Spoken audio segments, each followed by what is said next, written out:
Welcome, everyone. Today we're doing a deep dive into a pretty unique weekend. It's this mix of rock history and a really surprising family moment. Absolutely. We're looking at the legendary Osbourne family, specifically Ozzy's final Black Sabbath show. Huge event. Right, 40,000 fans at Villa Park, Birmingham. Yeah. Massive. But then at the exact same time, something much more private was happening backstage. Kelly Osbourne's engagement. Exactly. Hmm. So our mission really is to explore how this epic ending for Ozzy and Sabbath somehow made space for this brand new beginning for Kelly. And maybe find a few surprising details, maybe a bit of humor along the way. Definitely some humor involved. Okay, let's jump in. So picture it.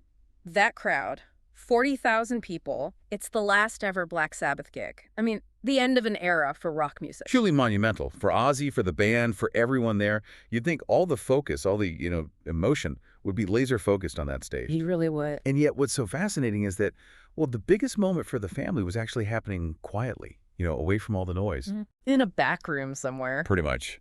While Ozzy's doing his thing, Kelly's boyfriend, Sid Wilson. From Slipknot, right. The turntablist. That's him, the 48-year-old keyboard player and turntablist. He's getting ready for this life-changing moment. Amidst all that chaos backstage, Mm-hmm. how did they even manage that? Keep it, personal? It seems Sharon Osbourne was kind of running the show backstage. She was Right. getting everyone there, friends, family, crew, to shush, literally saying, hold on, we need quiet. Wow. And then Sid takes Kelly's hand, saying something like, Kelly, you know I love you more than anything. And that's when Ozzy steps in. That's the classic Ozzy moment. Yeah. He apparently just yells jokingly, "Back off, you're not marrying my daughter." You could just hear him saying it. Typical Ozzy. Totally. Yeah. It just injects this perfectly Osbourne touch of humor into this really sweet, serious moment. Did it throw Sid off? Doesn't sound like it. He just kept going, dropped to one knee, and, gave the big speech. Nothing would make me happier. Will you marry me? In front of everyone. And Kelly. Jaw dropped, apparently. Saw the ring, nodded, yes, huge hug. Then the room just erupted. That's brilliant. And she shared it later, right, on Instagram. Yeah, she's 40 now, and she Wow. posted a video clip. Caption was something like, "Oh, and this happened yesterday." It's great. And this wasn't like a sudden thing either, was it? Their relationship. No, not at all. The sources point out this engagement comes 3 years after they officially started dating.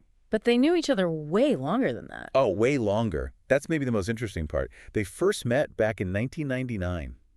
1999. Wow. Yeah, when Slipknot toured on Ozfest. Yeah. The festival her parents started. So that's, what, 23 years of friendship? 23 years, yeah. Before they even announced they were actually dating on Instagram in February 2022. That puts the engagement in a whole different light. It's not sudden. It's been building for decades, really. Exactly. It feels much more like this deeply rooted thing finally coming to fruition, not just a spur-of-the-moment decision. So thinking about this for you, our listeners, what's the takeaway here?